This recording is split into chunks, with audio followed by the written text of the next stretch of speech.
Welcome back to our podcast. I am Kerry and this is Trinity, and together we philosophically dive into deeper concepts hidden within children's literature. Children's literature is often dismissed as being too simplistic.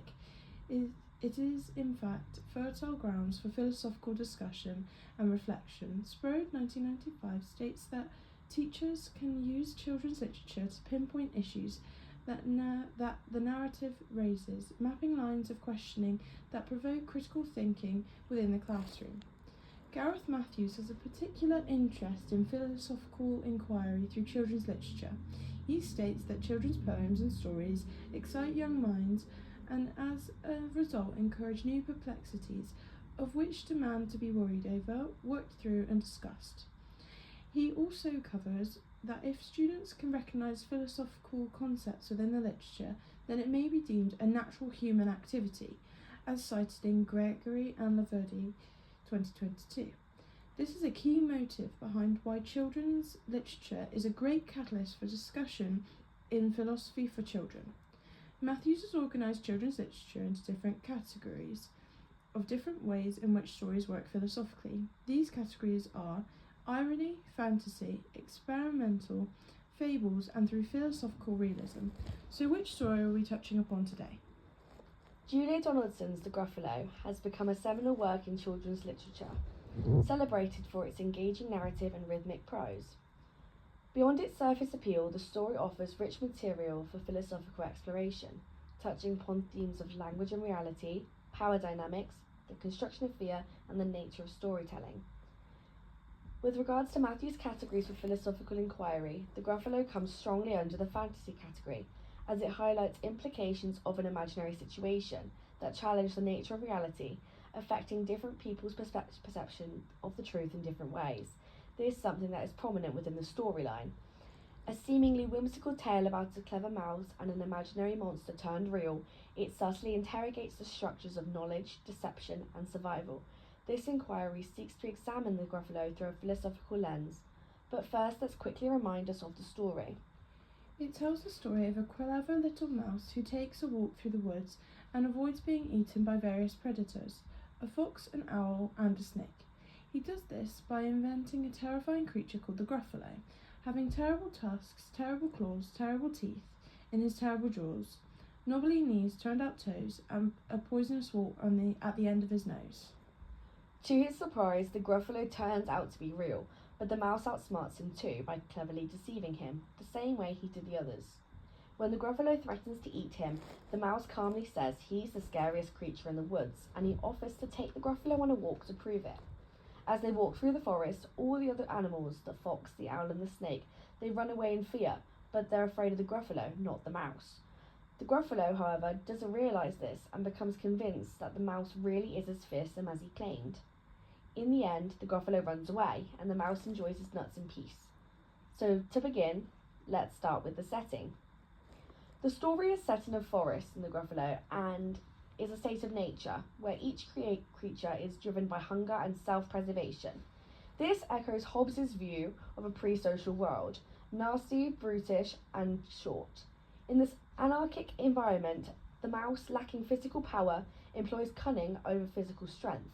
Yet the mouse does not dominate through violence, but through imagination and persuasion. The mouse succeeds by mastering the emotions of fear rather than engaging in physical conflict. This raises the question, is fear more potent when it is imagined rather than real? Jarvis and Robertson suggest that the story illustrates the social construction of threat. Where the mouse constructs the Gruffalo as a means of survival, the mouse's fabricated narrative gains power precisely because it taps into shared assumptions about danger, predation, and hierarchy in the forest ecosystem. This mirrors how in international relations and political discourse, threats are constructed by states or actors to legitimize certain actions or policies, like security measures, exclusion, or deterrence. In this sense, the mouse is not merely reacting to a danger, but producing a new threat narrative that displaces himself from the role of prey to one perceived of power. Therefore, Julia Donaldson has cleverly embedded fear as a social construct within this child-friendly tale, and the story isn't only one about wit and survival, but how language is weaponized to shift social dynamics. From here, we can discuss how the mouse is a linguistic constructivist. The mouse's invention of the Gruffalo to deter predators exemplifies the performative power of language. This aligns with J.L. Austin's theory of speech acts, where utterances can enact reality. The mouse's descriptions are not mere fabrications, but truths within the narrative as the imagined creature indeed comes to life. Therefore, the Gruffalo himself is a linguistic invention before he is a physical one. This poses a metafictional question. What separates invented language from perceived truth in storytelling? Does this mean that the mouse names, describes, and narrates the Gruffalo into existence? Language does not merely reflect reality, it constructs it, a notion rooted in post-structuralism. This discussed in Derrida's book in 2016, whereby it argues that meaning is not fixed and that language constructs rather than reflects the world. The Gruffalo is initially a linguistic fiction, yes, yet once believed in, it takes on a kind of real presence. And then, in a twist, it becomes a manifest. Is the Gruffalo real because he exists, or because the mouse spoke him into being? Rowe and Wilde argue that the Gruffalo illustrates the social production of threat, a process in which dangers are not simply discovered but actively constructed through a discourse and narrative. In this context, the mouse functions not just as a clever protagonist, but as a political agent who manipulates the perceptions of the others to manufacture a threat, in particular the Gruffalo as a deterrent against predation. By describing the Gruffalo in vivid, terrifying detail, terrible tusks and terrible claws, and terrible teeth in his terrible jaws, the mouse leverages linguistic imagery to shape the belief and behaviours of the fox, owl, and snake.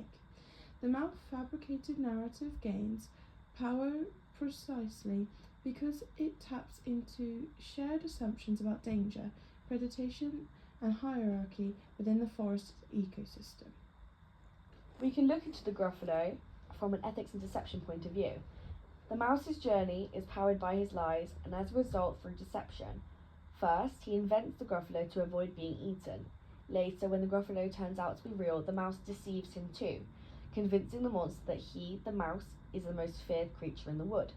This allows us to pose the ethical question: is it morally acceptable to lie if the lie protects your life and causes no apparent harm to others? Immanuel Kant's moral framework is based on universal moral laws. He says, act only according to that maxim whereby you can at the same time will that it should become a universal law. In this light, the mouse lies knowingly and deliberately. If everyone lied in the same way, trust would collapse and language would lose its function. Therefore, under Kantian ethics, the mouse's actions are morally wrong regardless of consequences. But this presents the challenge: would Kant seriously argue that the mouse should tell the truth and be eaten? Probably. But that clashes with everyday moral beliefs. In contrast, utilitarian ethics, such as the work of Mill, judge actions based on their outcomes.